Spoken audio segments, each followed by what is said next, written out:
E agora, cá entre nós, gente, o Theo, ele é uma rara exceção nessa relação, assim, dos bebês com essa introdução de alimentos sólidos no cardápio deles, né, Ana? É isso mesmo. É por isso que hoje nós estamos recebendo o pediatra Moisés Chensinski, que vai nos orientar quando e como passar do período exclusivo de amamentação para as frutas, para os legumes, verduras, carnes e outras comidinhas. Doutor Moisés, bom dia, bem-vindo. Eu acho que hoje muita mãe aqui vai se identificar, porque a gente vê o Theozinho comendo com esse gosto, pedindo pelas comidas diferentes, percebemos ali um pouco de dificuldade com textura, mas não é toda casa que isso acontece, certo? Não, com certeza isso é a minoria das casas. O Theo é uma exceção. Foi muito bem orientado desde o início. Quando a gente fala de alimentação, ela tem que ser vinculada a um momento de prazer, de diversão, de gosto. E a gente não usa só a boca para comer. Precisa olhar a comida, cheirar a comida, escutar. São todos os sentidos que são utilizados. A música, no caso, que foi utilizada para estimular também. Tem coisas para fazer. Pois é, e é isso que eu queria agora que a gente começasse aqui a ajudar as mães que estão em casa, principalmente mães de bebês. Eu queria saber o seguinte, sobre o aleitamento materno, que é exclusivo até os 6 meses, certo? Certo. Depois disso, a gente já pode começar com a introdução de outros alimentos? Então, a recomendação da Organização Mundial de Saúde é o aleitamento materno exclusivo, desde a sala de parto até 2 anos ou mais, exclusivo até o 6º mês. Ele é até 2 anos ou mais. Com 6 meses, a partir dos 6 meses, aí sim a gente introduz uma alimentação, primeiro, saudável, natural, equilibrada, evitando alguns tipos de alimento que não são aqueles que são da natureza. Agora, doutor, quais são os principais sinais, né, de que o bebê está pronto para alimentos além do leite materno? Então, a gente não introduz antes dos 6 meses por algumas razões. A gente tem até algumas artes aqui. Então vamos ver, é isso mesmo, doutor. Vamos ver as dicas. Vamos à primeira, ó. Sinais de prontidão para a introdução alimentar. Já consegue sentar com pouco ou nenhum apoio? É super importante que a criança fique confortável. O nosso desenvolvimento vai da cabeça para os pés. Então, primeiro eu olho, depois eu sustento a cabeça, depois eu sento. E é nesse momento onde, por dentro, tudo está começando a ficar preparado para a criança poder comer direito. Próxima, vamos ver. Quer falar alguma coisa, Ana? Não, eu achei interessante a questão de a criança poder sentar para começar aí sim ter introdução alimentar diferente. Sim, é diferente do mamar, que ele pode mamar deitado, mas comer tem que ser sentado. Vamos à próxima, então. Vamos lá. Leva objetos à boca com frequência. Isso é uma questão interessante, porque as pessoas associam levar as coisas à boca com a erupção dentária. Que o dentinho está nascendo, está coçando, né? E a criança não precisa nem ter dente para comer. A gengiva é suficientemente dura para isso. Mãe que amamenta e leva mordida às vezes, já sabe do que a gente está falando. Sentiu até agora, nesse momento, quando a gente está aqui conversando. Mas ele começa a pegar as coisas e tem o interesse de levar para a boca. Bom, vamos à próxima então. Vamos lá, próxima. Interesse e curiosidade com os alimentos. E por isso que a gente comenta que é sempre importante que seja pelo menos alguma refeição familiar. Porque a criança vai olhar o que o pai come, o que a mãe come, o que a rede de apoio come. Então, mas ele não gosta de salada. Mas será que ele viu alguém comendo? Então isso não é mito, isso é um fato mesmo. Fato. O exemplo que os pais, quem está na mesa, na refeição, dá para essa criança, para esse bebê, será reproduzido. Com toda certeza. Os pais são espelho, né? Lógico, e é em cima dessa informação e dessa orientação que essa criança vai adquirir, e a gente está falando de alimentação, mas são hábitos de forma gerais. Bom dia, obrigado, desculpa. A gente escuta isso para poder retransmitir isso para as crianças. É isso aí, não dá para pedir se você não faz, né, doutor? Lógico. Mais uma, vamos lá. Quando começa a ter mais controle da língua? Então, a gente tem um reflexo até o 6º mês que se chama reflexo de protrusão de língua. Para a criança poder mamar, ela põe a língua para fora para receber o seio e poder sugar. Você põe, antes disso, você põe a comida na boca da criança, ela cospe. Você põe, ela cospe, você fala, ela não gosta da comida. Na verdade, não é isso, é um reflexo que ela tem. Porque enquanto ela põe para sugar, quando ela vai comer, ela precisa que a comida fique em cima da língua, que ela jogue em cima do céu da boca e jogue para trás essa comida. Ela está aprendendo, né? Esse é um processo que leva um tempo. Então, a partir do 6º mês, perde-se esse reflexo de protrusão de língua, a criança está mais preparada para receber a comida. Agora, doutor, quais alimentos devem fazer parte dessa introdução das refeições do bebê junto com o aleitamento materno? Também temos aqui uma questão de Olha só, explica aqui na tela, a gente tem um pratinho montado então, aqui com várias comidinhas. Tem feijão, arroz. Vamos falar da alimentação do brasileiro. Certo. Não é arroz e feijão, bife e salada que a gente fala? Sim. Então, só que aqui no caso, ele não precisa ser necessariamente o arroz. Pode ser algum outro tipo de cereal ou de tubérculo, pode ser milho, pode ser aveia, não precisa ser necessariamente um feijão, esse feijão. Pode ser um feijão pretinho, roxinho, feijão branco, grão de bico, ervilha. Quando a gente fala de fonte de proteína, o carne ovo, vermelha, carne branca, peixe, ovo também pode? Ovo também pode. E quando a gente fala de verduras e legumes, também a gente pode trocar cenoura, batata, alface, chuchu, abobrinha ervilha. E outras folhas. A ervilha está, por enquanto, ali batendo com os feijões. Muito bem. Agora, doutora, além desse prato aí que a gente viu, a gente pode, por exemplo, complementar a refeição do bebê com frutas? Como a gente pode oferecer e se o bebê, por exemplo, não gosta de alguma fruta, o que a gente faz? Olha, a gente tem um guia alimentar para crianças brasileiras abaixo de 2 anos de idade, de 2019, do Ministério da Saúde, que foi feito levando muito em conta as características do país todo. Então, por exemplo, se você falar tangerina, mexerica ou bergamota, dependendo de onde você falar, alguém não sabe nem o que é. Então, quando a gente vai introduzir a fruta, quando a gente introduz o alimento, algumas pessoas recomendam começar pela fruta. E a gente evita o suco até 1 ano de idade. Por que se evita o suco? Para fazer 100 ml de suco, você gasta aproximadamente 2 laranjas dessa que é grandona, mas aqui de duas. A laranja Bahia, que é uma laranja com bastante suco e é maior. De 2 a 3 laranjas. Então, a quantidade que a criança come de uma laranja é um gomo ou 2. A quantidade de açúcar, a quantidade de... Isso, por exemplo, esse suco foi espremido e coado.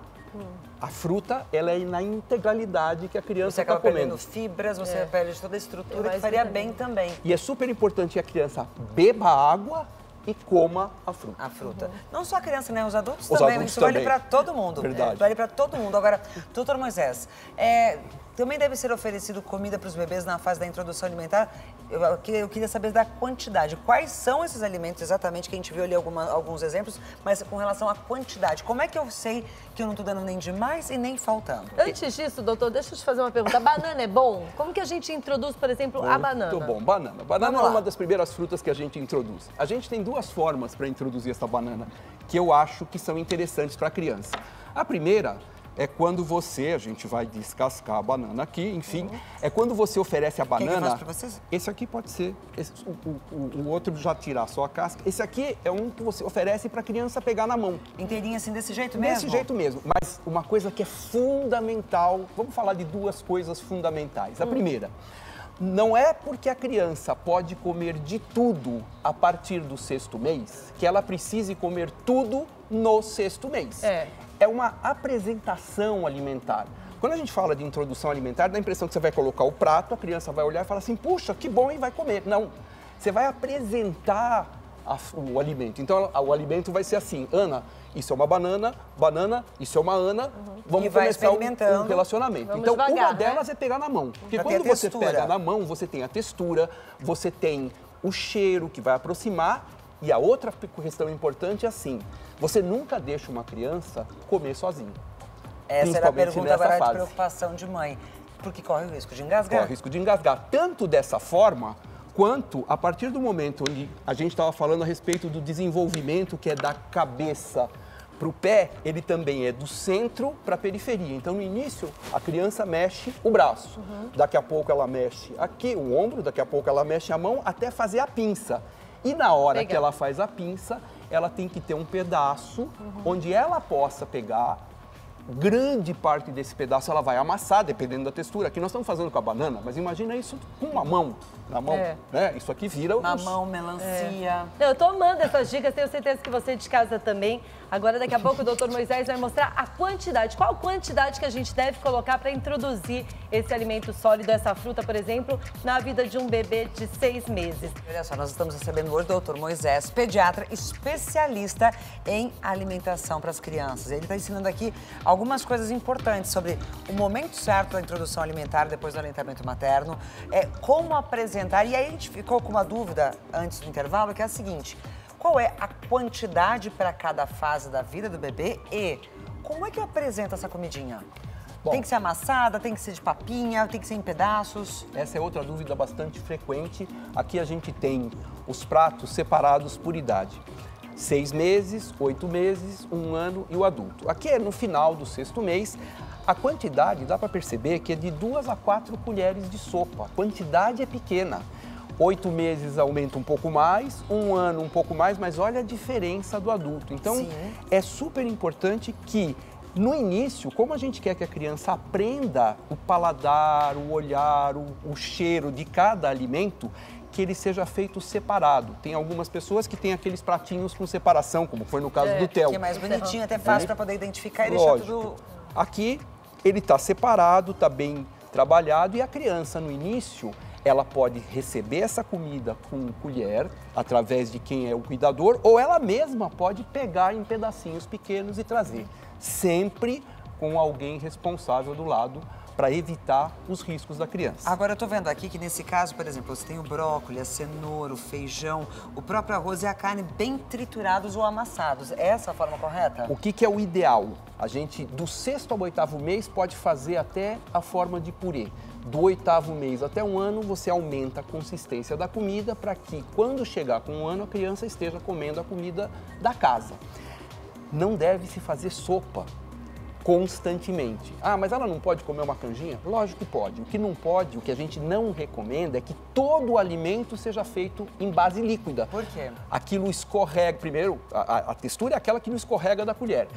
Ele é líquido, ele vai ter muito volume para pouca quantidade de caloria. E aí enche a barriga da criança com líquido. Mas falta nutrição. Falta nutrição e falta o apetite. É. A criança, para comer, precisa do apetite. Agora, doutor, se eu coloquei essa quantidade de 6 meses no prato para minha filha, por exemplo, e ela só comeu metade, a gente tira o prato ou a gente continua insistindo até ela comer tudo isso? Insistir é ruim.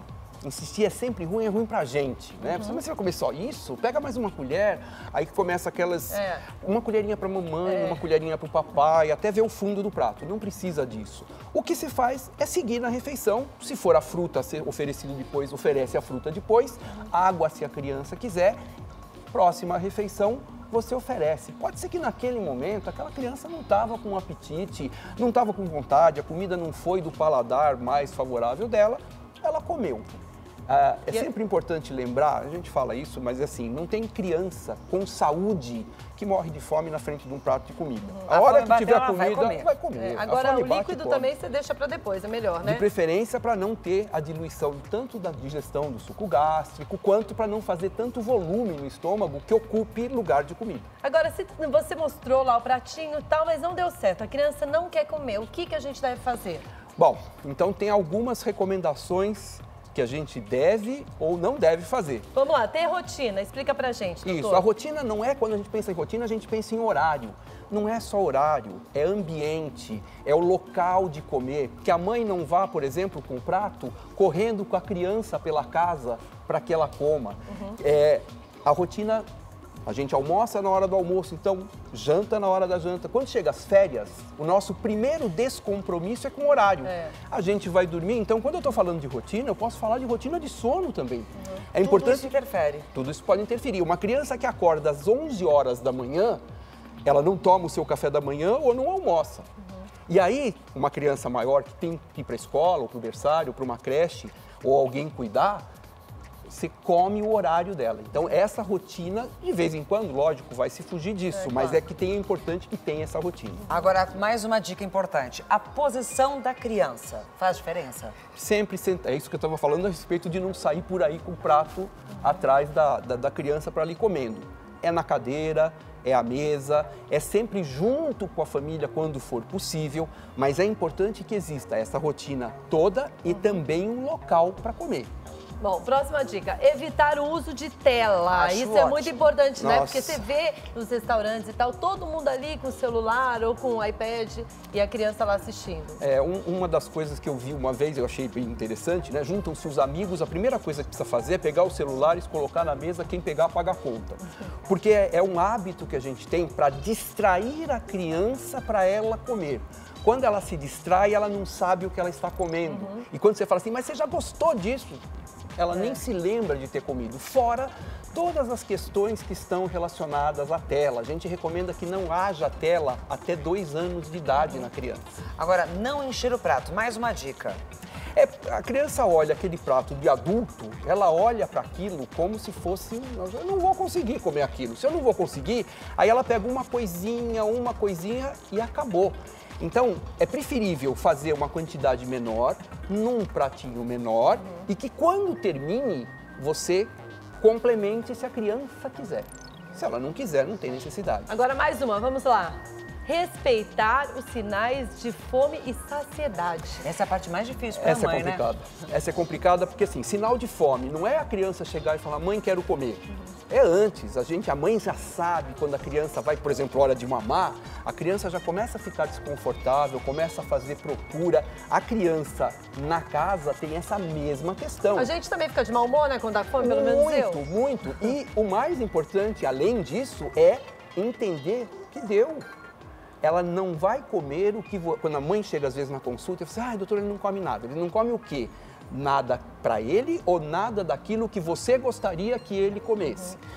Porque o vizinho, o primo, a outra criança da mesma idade, o Theo, pronto. Todo mundo come tudo. Como que você vai fazer isso comigo? E não é comigo, é a criança que tem o seu papel de saciedade. Agora, doutora, a gente vai trazer, o que eu acho que, na minha opinião, a última que a gente vai trazer agora é uma das mais importantes de todas. Oferecer 8 vezes antes de desistir. Sabe aquela história? Meu filho não come isso, meu filho não come aquilo. É fato isso, quanto mais a gente insistir, mais sucesso a gente pode ter? 8 é um dos números que está, por exemplo, no Guia Alimentar. Você tem estudos que mostram até 17 vezes. Uau. E não é só assim, oferece agora no café da manhã, depois no almoço, depois no jantar. Não, oferece agora, daqui a uns 2 dias. Ofereceu cozido, oferece assado, oferece cru. Mudar e fazer essa oferta, porque é um alimento que a criança não comeu. Ela não está habituada nem com a textura, nem com o paladar. São sabores novos. E ela começou a desenvolver o gosto dela pela comida. Então é importante que ela aprenda com a repetição, sim. Doutor Moisés, muito obrigada por suas dicas, viu? Tenho certeza que você ajudou muitas pessoas em casa. Obrigada, viu? Volte sempre aqui com a gente. Prazer muito grande. Obrigado.